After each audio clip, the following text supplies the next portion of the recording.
The light here is old. You can see it in the way it falls through the glass, softened by a fine layer of dust that has gathered over seasons, not days. It lands on the arms of a chair where the paint has worn away to gray wood, following the path of countless afternoons. This is a room made of such repetitions. The cushion in that chair has faded, its floral pattern now just a gentle suggestion of color, molded to a familiar shape.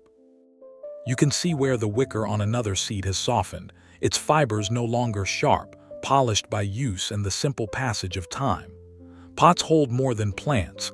They hold water stains and rings of pale green moss, sitting on surfaces marked by their weight. This space does not explain itself. It simply is.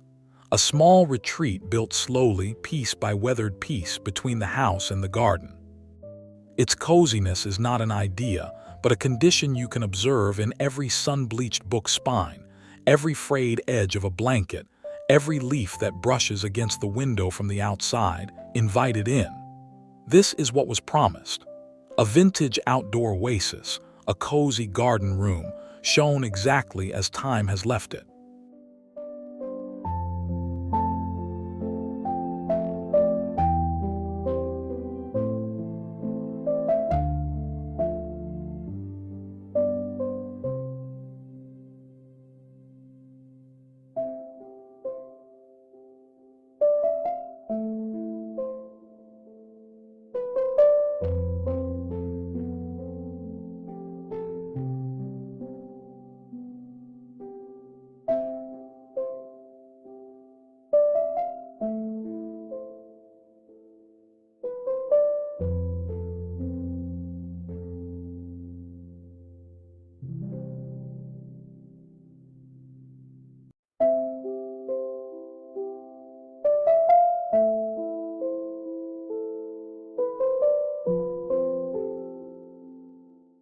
The chair establishes the room's purpose immediately. Its frame is not distressed by design but worn smooth at the armrests, a gloss formed by skin and fabric over years. The floral cushion has surrendered its brightness to the sun, the dyes fading unevenly, proving long exposure. It faces into the room, not toward the camera, positioned for the view of the plants, for the occupant's private gaze. The floorboards beneath it are scuffed and lack any finish, bearing the faint, circular marks of where other pots have been rotated and moved. This is not a new piece placed for style. It is a retired indoor chair that found its final, perfect role here, its joints loosened just enough to suggest a comfortable sink.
The evidence continues at ground level.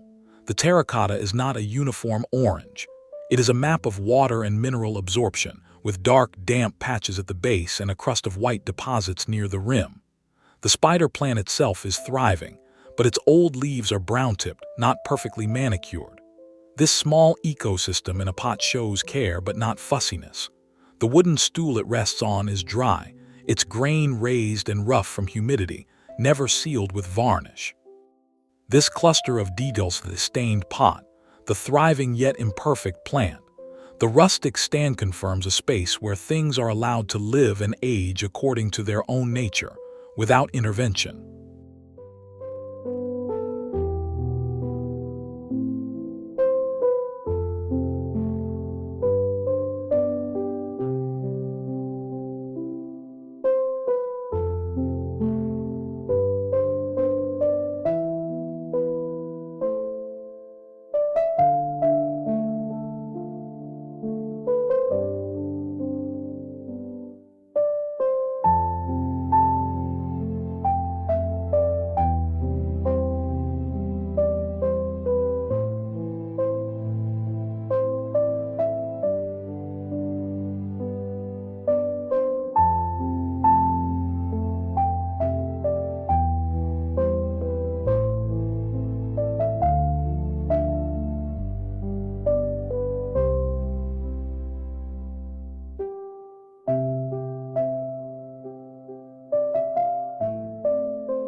One worn chair could be an accident.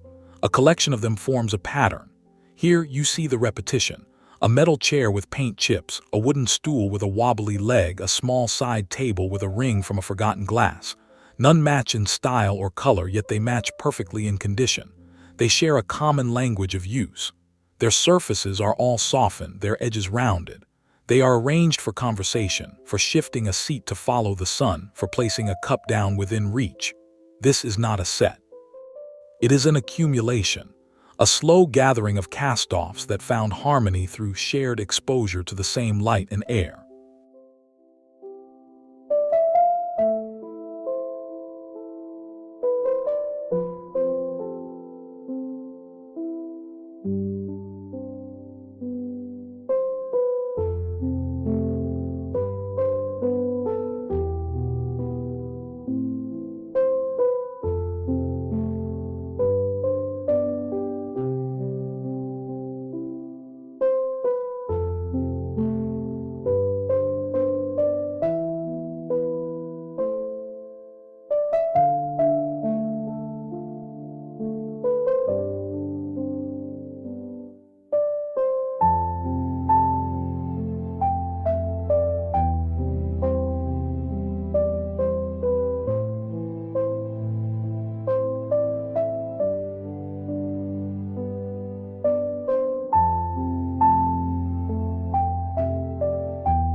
room defines itself by what lies beyond its glass. The slightly open door is the key. It is not fully shut because this room is never truly separated from the garden. The view is framed a composition of green and sky, but it is an active, living view. You can see the untrimmed edge of a shrub, the dappled shade of a tree. The door's latch is tarnished, its paint cracked where the wood has swollen and contracted with the seasons. This is the room's reason for being. A sheltered platform from which to experience the outdoors, a breath away from the grass, making the garden feel like an extended, accessible room.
Cozy is a texture before it is a feeling.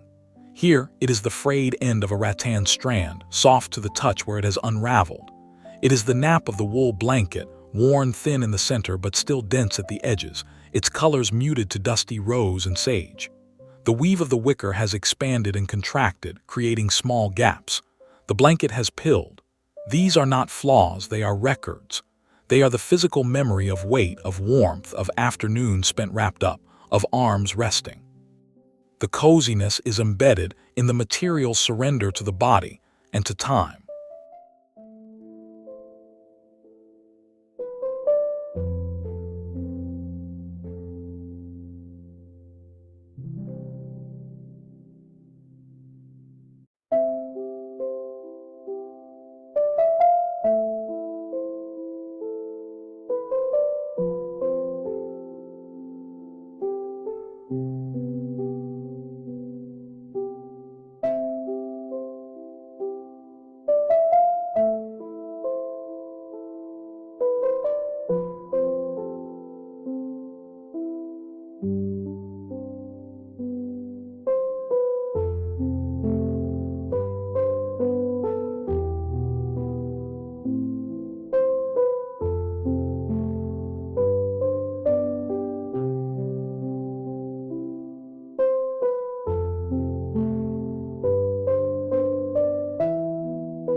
The light is an actor here, not just illumination. This beam, thick with drifting dust, cuts a path across the rug. It reveals the rug's true faded stative patterns that are vivid in shadow or washed out in the sun's direct gaze. The dust motes, endlessly circling in the warm air, speak of a room that is still, undisturbed by drafts or frequent cleaning. This golden, heavy afternoon light is temporary. It marks a specific hour. It tells you that this space is best experienced slowly, that it has seen this same angular light fall in the same way for years, bleaching and warming in a slow, perpetual cycle.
Two objects side by side tell a story of permanence. The paperback books are transient, their spines are bleached, their pages likely yellowed, they are consumable. The ceramic jug is eternal. Its form is simple, heavy, and utilitarian. It was made to hold water long before it held these flowers. Its glaze is intact, its color inherent to the clay, not printed on.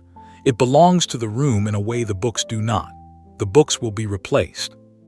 The jug will remain, perhaps holding different flowers, perhaps just sitting empty, a solid, quiet anchor amidst the organic growth and the ephemeral print.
From this new angle, the density of the room comes into focus. It is comfortably full but not cluttered. Every level is utilized: the floor for larger pots, the tables for smaller ones and objects, the windowsills for line of sight. The growth is layer red trailing plants, upright ferns, broad leaves. There is no dead space, but there is also no frantic arrangement. It feels settled, as if each item migrated to its spot over time and simply stayed. This is the visual proof of an Oasis, a dense, green, protective enclosure that feels removed from the world outside its windows, a capsule of quiet life.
Amidst the green and the wood, a small metallic gleam.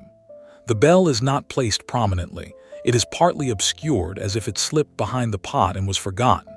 Its brass is not shiny. It is covered in a blue-green patina, a crust of age that forms over years of exposure to moisture and air. It has a leather strap, dry and cracked. This object has no urgent purpose here now. It feels like a relic from the room's earlier life, perhaps used to call someone in from the garden, now silent and resting, becoming part of the still life through its beautiful decay.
The table holds a single cup.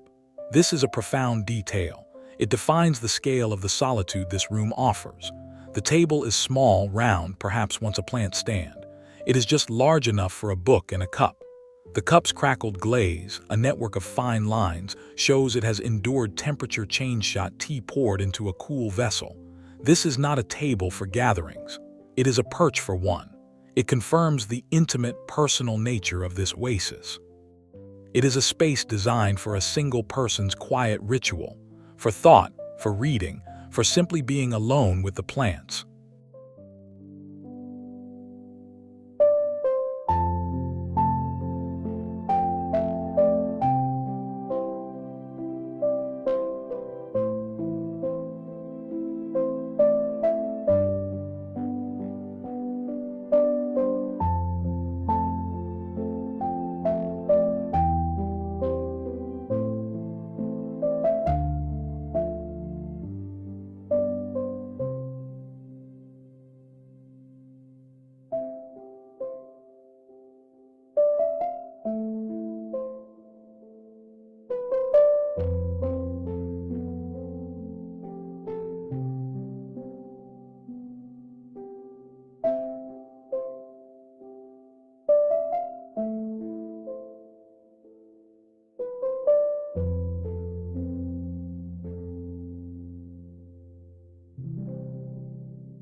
The magazines are a direct imprint of habit.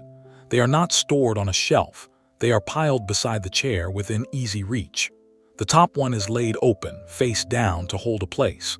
Their curled covers are a product of humidity as much as handling.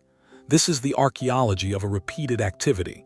The act of sitting down, picking up a magazine, reading about gardens while sitting in one. It's a loop of inspiration and enjoyment. The pile has height and order, suggesting it is added to and referenced. A working library for this specific, seated pursuit in this specific, sunlit spot.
The room does not fight the garden, it accommodates it.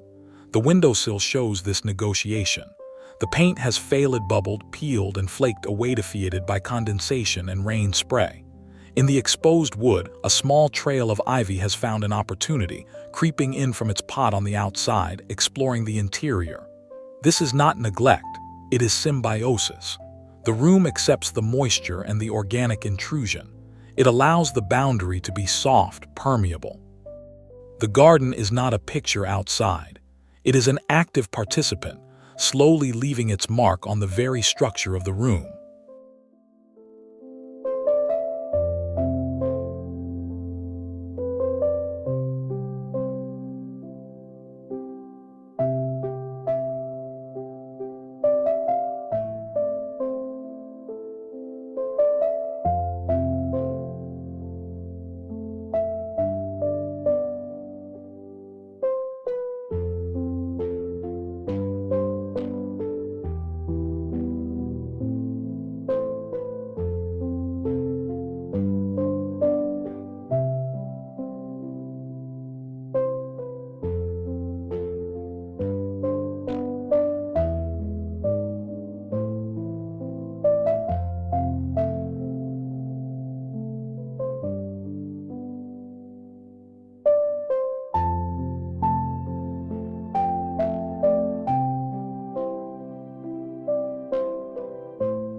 The sofa is the heart. It is not a sleek modern piece, but a deep, embracing nest of rattan and fabric. The cushions are not firm, they are slumped, conform to the shape of rest. The pillows are an assortment different patterns, all faded to a similar tonal range of cream, ochre, and faded blue. The knitted throw is loose weave, slightly stretched. This is the ultimate proof of coziness earned, not bought. It is a piece that invites you to stay, to sink in, to spend hours. Its vintage nature is proven by its lived-in sag, its faded textiles, and its undeniable, welcoming gravity.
The shelf undercuts any notion of preciousness. This is where the work happens. The bag of soil is crumpled, not new. The spare pots are stacked, some with old dirt still clinging to their insides. The trowel is dirty. This shelf is a utility zone, a grounding element. It confirms that this beautiful, cozy room is also a practical space for potting, for repotting, for the minor mess of tending to living things. It normalizes the poetry of the room with the prose of maintenance. The oasis requires care, and here in plain sight are the humble tools of that care.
We return to the bell as the light changes.